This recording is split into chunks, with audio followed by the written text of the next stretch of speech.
The last thing I saw before my uncle disappeared was the princess smiling at him. She hadn't smiled in over 20 years. We found his footprints leading into the forest, but there were no footprints coming back. I have never told this story before. Most people in my village think the old palace is just another abandoned place. Children dare each other to touch the broken gate and run away. Hunters avoid the forest behind it. The elders refuse to mention the princess. But I saw what happened with my own eyes. I was 16 years old when everything changed. Our village was called Omwaka. It was quiet. We farmed, fished, and stayed away from trouble. The old palace stood on a hill just outside the village. It had been empty for as long as anyone could remember. Or, at least, that was what we believed.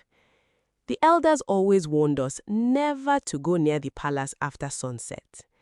If you hear a woman crying, they would say, keep walking. If someone calls your name from inside the palace, don't answer. And if you see the princess, they would stop talking after that. No one ever finished that sentence. As children, we laughed about it. We thought they were just trying to scare us. We were wrong. It started during the dry season. Goats began disappearing, then dogs, then people. Not many at first. Is anybody out there? A hunter never came over home. by the trees. A woman collecting firewood vanished.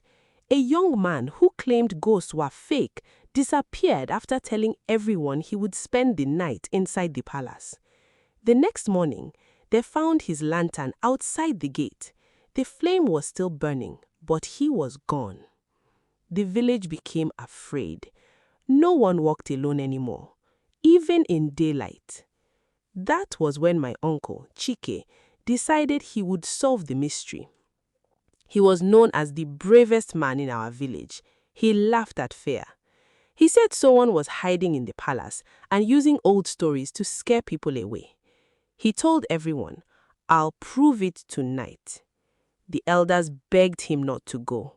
One old woman grabbed his arm so tightly that her nails drew blood.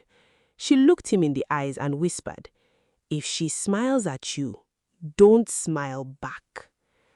None of us understood what she meant. My uncle only laughed. That evening, I secretly followed him. He didn't know I was behind him. I stayed far enough away so he wouldn't hear my footsteps. The palace looked even worse at night. The walls were cracked. The roof had fallen in many places. Trees grew through broken windows. It should have been empty, but I could hear someone crying. Soft, slow, like a woman who had been crying for years. My uncle heard it too. He stopped. Then he walked towards the sound. I wanted to run. Every part of my body told me to leave. Instead, I hid behind a broken wall. The crying suddenly stopped. Everything became quiet. Too quiet. Then I saw her. She stepped out from the darkness.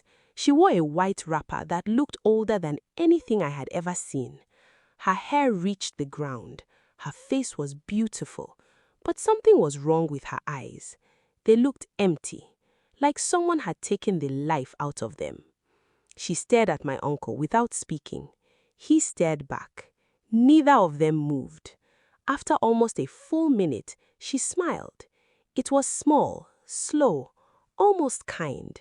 My uncle smiled back. The moment he did, his body became completely still. He wasn't frozen. He was standing, but it looked like he had forgotten how to move. The princess turned around and walked into the forest. My uncle followed her, step after step, like he was sleepwalking. I wanted to shout. I wanted to grab him. Instead, I stayed hidden.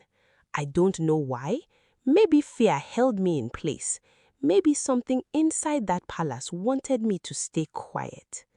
I watched both of them disappear into the trees. I waited until sunrise before telling the village.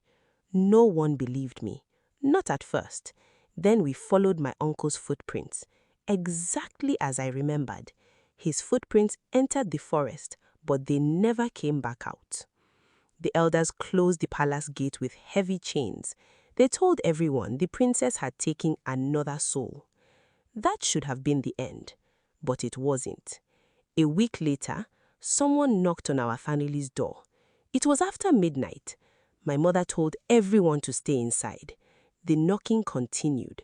Slow. 3 knocks. Then silence. 3 more knocks. My younger sister wanted to open the door. My mother slapped her hand away. She whispered, "No matter who it is, don't open it." Then we heard my uncle's voice. "Open the door. I've come home." My mother started crying. I almost opened it myself. It sounded exactly like him. Exactly.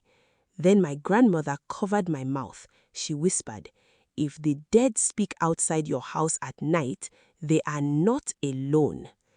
The voice kept calling for almost an hour. Then it stopped.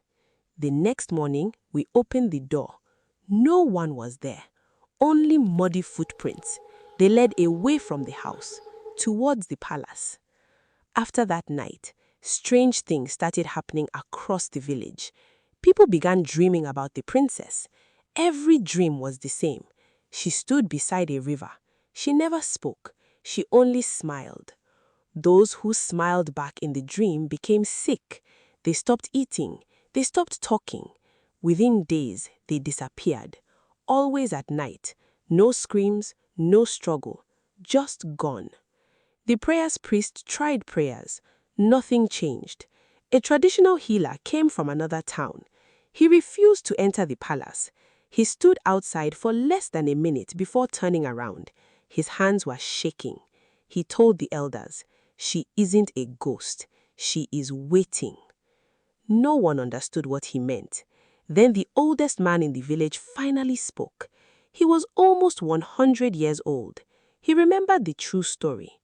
Long ago, before any of us were born, there was a princess named Adaeze. She was the king's only daughter. She was kind. Everyone loved her. She was promised to a prince from another kingdom, but the prince never arrived. Instead, soldiers brought news that he had been murdered on his journey. The princess cried for weeks, then months. She refused to eat. She refused to leave her room.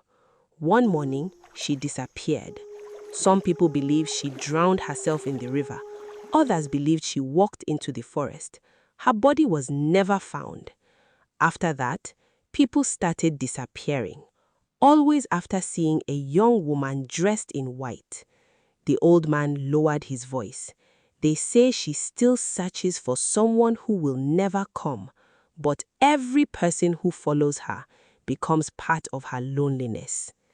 The village decided to burn the palace. Hundreds of people gathered. Torches were lit. The building caught fire quickly. Everyone watched in silence. Then we heard laughing. Not crying, laughing. It came from inside the flames. A woman's laugh, happy. The fire burned all night. By morning, nothing remained, only ashes. The villagers celebrated. They believed it was over. That night, the crying returned. This time, from the forest, not the palace. The disappearances continued, just farther from the village. Hunters stopped entering those woods forever. Years passed. People slowly forgot. Families moved away. Children grew up hearing only small parts of the story. I left the village too.